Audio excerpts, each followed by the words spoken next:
अस्सलाम वालेकुम स्टूडेंट्स। आज हम डिस्कस करने वाले हैं क्वेश्चन नंबर 10। क्वेश्चन नंबर 10 में लिखा हुआ है represent product of complex numbers graphically. तो बहुत ही सिंपल सा क्वेश्चन है। हमने ये जो Z1 और Z2 दिया हुआ है इसको प्रोडक्ट भी करना है। जो इससे नंबर मिलेगा उस नंबर को हम ग्राफ के ऊपर रिप्रेजेंट कर देंगे। तो जो आपके पास Z1 आपके पास जो कॉम्प्लेक्स नंबर दिया गया है क्वेश्चन नंबर 10 में, इसका फर्स्ट पार्ट मैं करवा रहा हूँ, आपने सेकंड पार्ट होमवर्क करना है। Z1 दिया हुआ है दैट इज़ 4 + 2 आयोटा, तो हम इसको लिख देंगे 4, 2। ऑर्डर पेयर की फॉर्म में सबसे पहले चेंज किया जाता है जब भी ग्राफिकली रिप्रेजेंट करते हैं। तो इसके बाद नेक्स्ट टाइम में Z2 की वैल्यू होगी दैट इज़ -2 + 3 आयोटा आ जाएगा।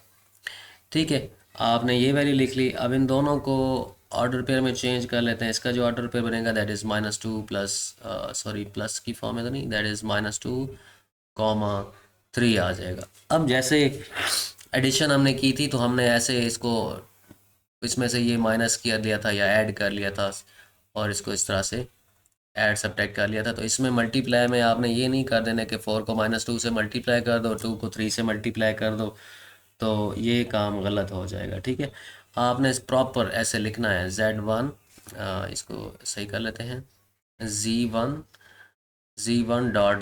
मतलब दोनों को मल्टीप्लाई करते हैं that is 4 + 2 iota com multiply by -2 + 3 iota.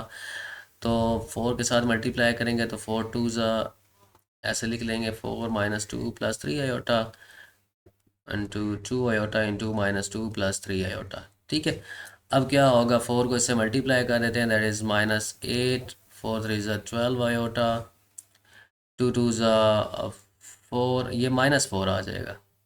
क्या आ जाएगा, -4 आयोटा आ जाएगा। 2 3 = 6 आयोटा स्क्वायर आ जाएगा। -8 आ जाएगा। 12 में से -4 निकालेंगे तो दैट इज़ +8 आयोटा आ जाएगा। प्लस 6 आयोटा स्क्वायर है तो 6 आयोटा स्क्वायर की वैल्यू -1 होती है।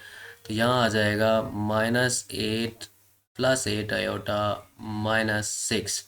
अब क्या होगा, -8 -6 दैट इज़ -14 + 8 आयोटा। अब इस ये जो प्रोडक्ट वाला नंबर आया है इसको ऑर्डर पेयर की फॉर्म में चेंज कर लो। ये क्या है आपके पास, दैट इज़ -14, 8।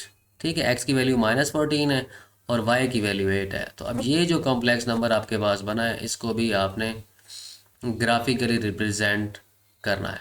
ठीक है जी, तो ये आपके पास जो बनी है that is the value of Z1। यहाँ पर मैं Z1.Z2 ये प्रोडक्ट है।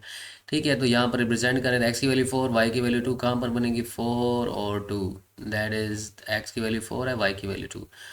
और Z2 क्या है, -2 और 3, एक्स की वैल्यू -2 है और वाई की वैल्यू +3 है। तो एक्स की वैल्यू -2 है और वाई की वैल्यू +3। तो यहाँ पर ऐसे रिप्रेजेंट करेंगे that is the value of -2 और 3। अब इसका जो प्रोडक्ट आया था दैट इज़ -14 और 8। तो यहाँ पर -11 है, -12 हो जाएगा, -13 हो जाएगा और यहाँ पर बनेगा दैट इज़ -14। एक्स की वैल्यू -14 है, वाई की वैल्यू 8 है। तो यहाँ पर जाएंगे ऐसे ऐसे ऐसे और यहाँ तक जाएंगे।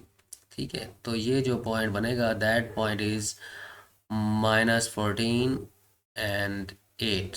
ठीक है, अब सिंपल काम करेंगे, इसको ओरिजिन से मिला देंगे, इसको भी ओरिजिन से मिला देंगे और इसको भी ओरिजिन से मिला देंगे। अब ये जो रिप्रेजेंट हो गया है that is the graphical representation of a product of complex number. तो इस तरह से आपने ऑर्डर पेयर में चेंज किया, Z1 को Z2 को, फिर दोनों को मल्टीप्लाई किया तो एक ऑर्डर पेयर में नंबर चेंज हुआ, उसको भी रिप्रेजेंट करके फिर ओरिजिन से मिला देंगे। तो आपके पास ये रिप्रेजेंटेशन हो जाएगी ग्राफिकली। ठीक है, बहुत ही सिंपल सा क्वेश्चन है।